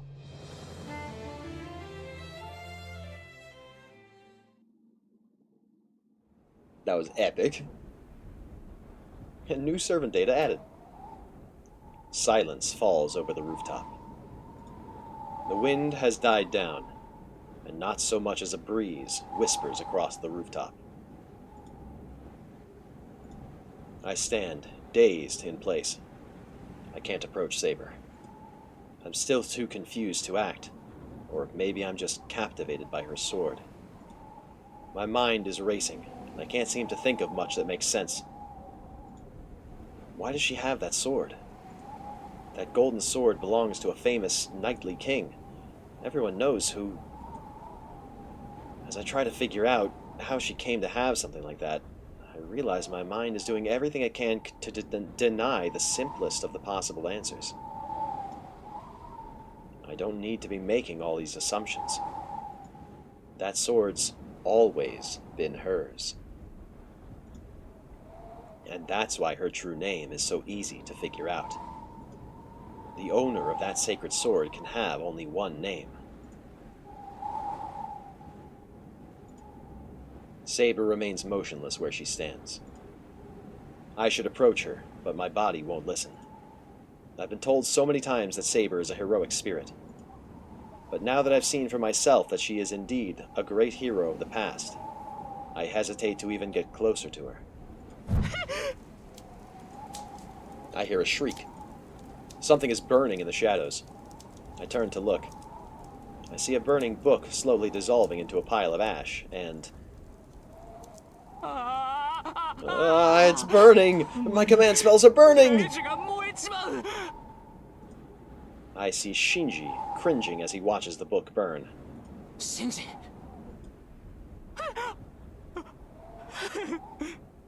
Look at him. Pathetic!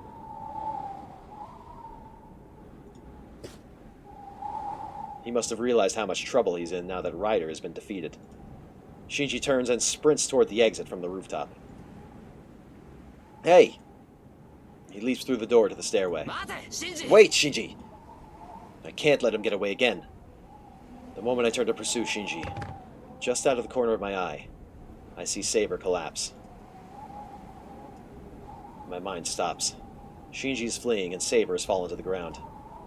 I should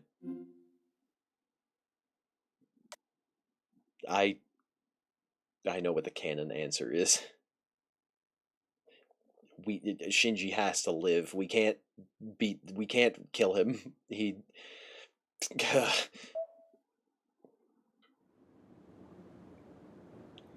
I can't leave Saber alone. Ryder's gone, and the book that acted as Shinji's command spell has burned to ash. Shinji doesn't have a servant anymore, and he's lost his command spells. The contest is as good as over. Saber is my priority now.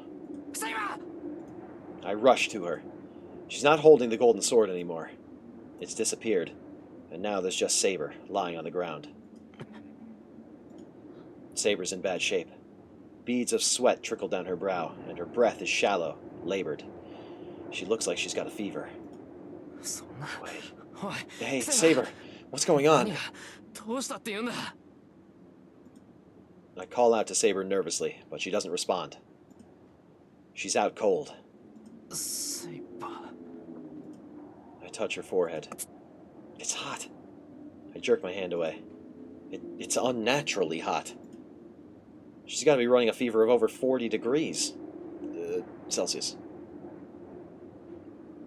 Saber! Hey, pull yourself together. I call out to her, but her only response is shallow, anguished breathing. I don't know what the hell's going on. I don't know what to do, but I can't just stand around. I'm going to take you home. I'll deal with any complaints later. I lift Saber up. She's so light. I knew that, of course, but now she seems even lighter. No, more than that, she's warm. I mean, she's still alive. Saber's still the person I've known all this time. I'm pissed with myself for even hesitating. Damn, what's it matter if she's a hero? No matter who Saber is, she's here and she's still warm. How much of an idiot was I for putting up this wall between us before? We're going home quick. Just hold still, Saber. I start running, Saber in my arms. There's no sense of triumph from this victory. All I feel is Saber in my arms, barely breathing.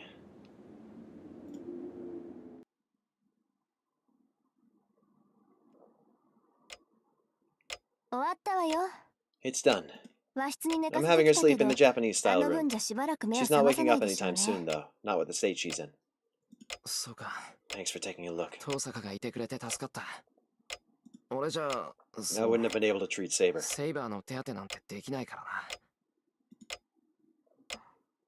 Well, I just took her armor off to make her more comfortable. There's really nothing to thank me for. Saber's not improving, so I didn't do much. But I'm glad Tosaka was here. The moment I arrived home carrying Saber, Tosaka understood what was going on. It's been an hour. She tried telling Saber what she was going to do, then took her armor off. So what happened? You went to go find Shinji, and you came home with a wounded Saber. I know something happened. Care to explain?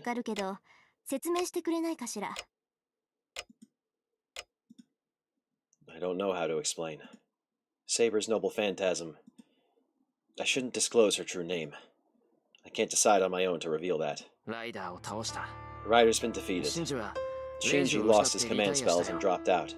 But Saber used her noble phantasm, then collapsed right after. Saber's noble phantasm.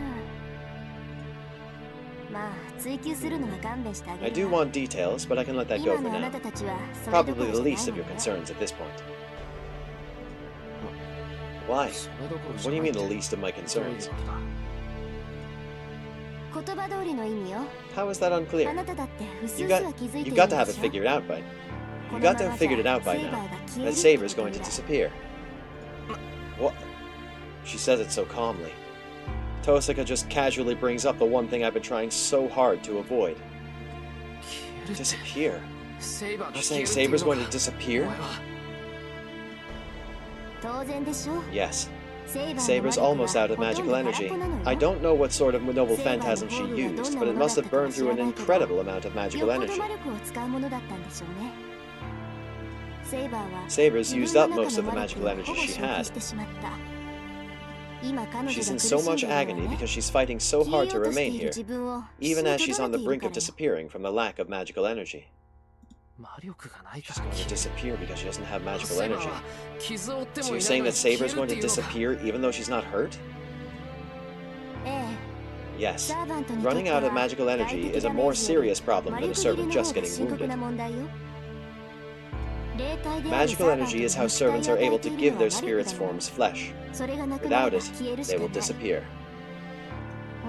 Typically, masters provide their servants with magical energy, so that doesn't happen. But you can't do that. That means Saber can only fight with her own magical energy. Once she runs out, it's over. You were told that from the start. That is definitely what Saber said. She was fine before, and Saber said she could recover if she slept. Only because she had an extraordinary amount of magical energy to begin with. And yes, there's still some magical energy left in Saber.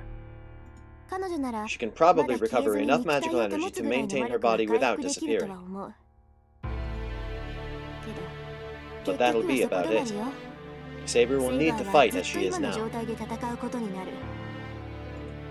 She absolutely cannot use her noble phantasm again. The next time she does, she will disappear. She'll disappear if she uses her noble phantasm? Well, I wouldn't want Saber fighting like this at all. I don't ever want to see Saber on her knees, in that kind of pain again. Now do you understand? You only have two ways of getting Saber back to her normal state. Either the master replenishes their magical energy, or they have the servant collect magical energy themselves. A servant collecting it themselves. That would mean killing innocent people, like Ryder. That's impossible. Saber would never do that. She said herself that she'd never do such a thing. I figured as much. If she had to involve innocent people, I'm sure Saber would choose to let herself disappear. Then there's only one other option. If you don't want Saber to disappear, you'll need to provide her with magical energy. If I could, I would have done that a long time ago. But I don't know how to give her magical energy. I can't do everything you can.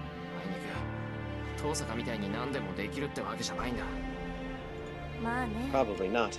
And it's too late to teach you magecraft to share magical energy. You're really not suited to be a mage, so it would probably take you a year to learn. And even if you learned it, you wouldn't be able to use it. Alright, we've got ads coming up in a second here, so we're going to take another short break. I appreciate your patience. Ah, my neck still hurts.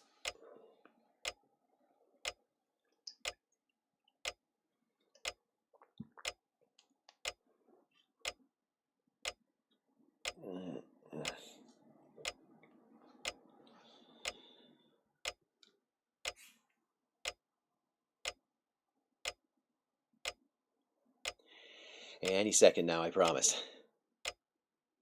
The ads are coming. You cannot escape.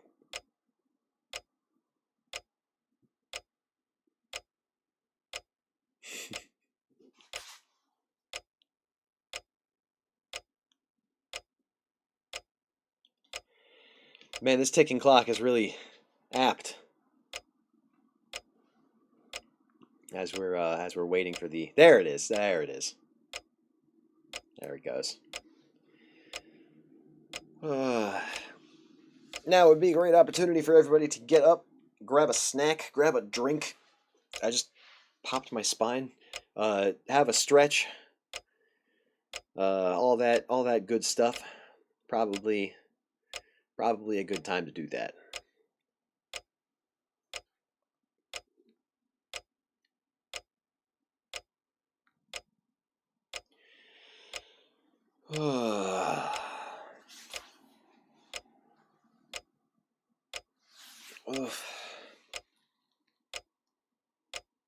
I'm still thinking about what I'm going to get for dinner after stream.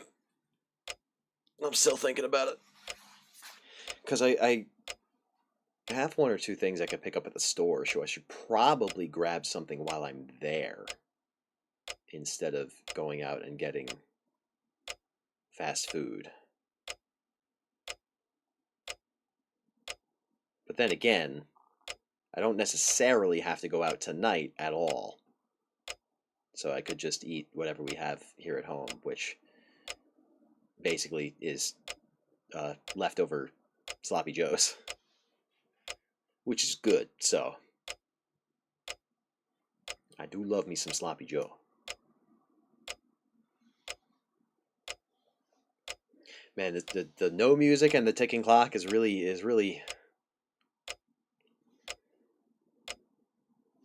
There you go, that's better.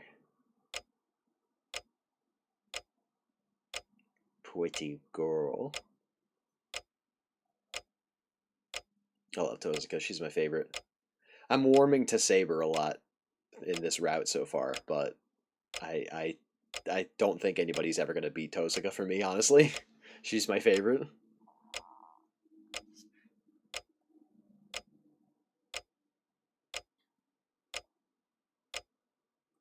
Sure is ticking. And talking.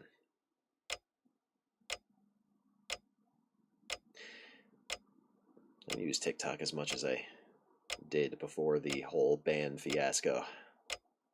I mean, I was kind of winding down on using it anyway. It's just, I don't know. I just don't like it as much anymore. I don't know. I feel like I've got better things to do with my time. Not that I do better things with my time most of the time anyway, but you know what I mean?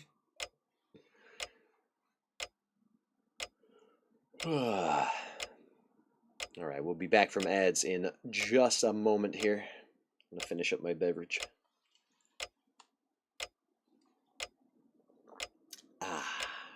Alright. And we should be back. So let us carry on. Well, a path should have been created between you and Saber during your summoning, so there might be a different way, but... Listen, if you want to save Saber, you'll have to make her attack people and then have her eat their souls. Which I'm sure you know already. That's the most realistic method. But it's... I'm sure Saber would hate that. But if you just do nothing, Saber will disappear, and you will become a target for other masters. Saber's going to disappear. I can't even consider that. I still remember the warmth of her body when I was carrying her. And there's only one answer. Use a command spell, Emiya. It should at least let you avoid the worst case here. What she's trying to say is, I need to order Saber to kill innocent people. I can't say anything. I resent what Tozuka is saying, but there's a part of me that has to admit it could be one of our options. I'll let you decide. Saber's condition might settle down if she sleeps, but she's at her limit.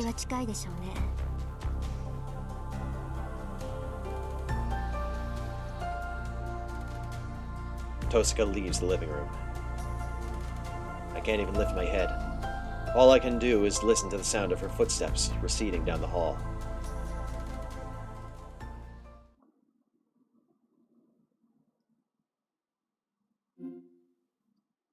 Ah. Oh, that's it. That's the end of the chapter. So I guess... Man, if I had realized it was going to end so abruptly, I would have just skipped that ad break. And anyway...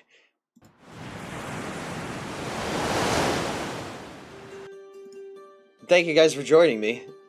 I'm so glad that we finally got back to doing Fate Stay Night. It's been like 2 weeks. I hate I hate skipping Mythos Monday so many times, but sometimes I can't help it. Sometimes stuff comes up. It sucks, but that's life. Close the game here. I'm gonna unmute TTS and sound alerts and all that stuff real quick. There you go. Alright, everything's back on. Oh boy. So that was exciting. We got to see Saber's noble phantasm, and we figured out her true name, even though we didn't say it technically out loud. Ryder is gone, making Shinji not a threat. I still want him dead, though. And yeah, that's it. Honestly, really good chapter. I don't really have anything else to say about it.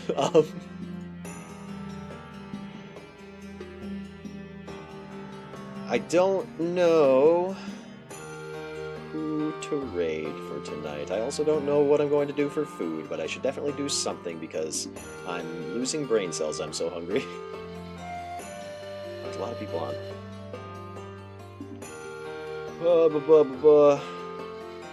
Let's see. Oh.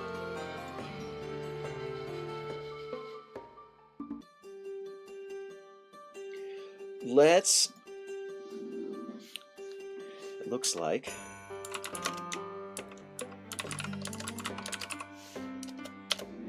looks like Sora is just getting started with some Minecraft. Oh, she's doing Minecraft Hardcore. Okay, that should be fun. Heck yeah, we haven't said hello to Sora in a while, so we're still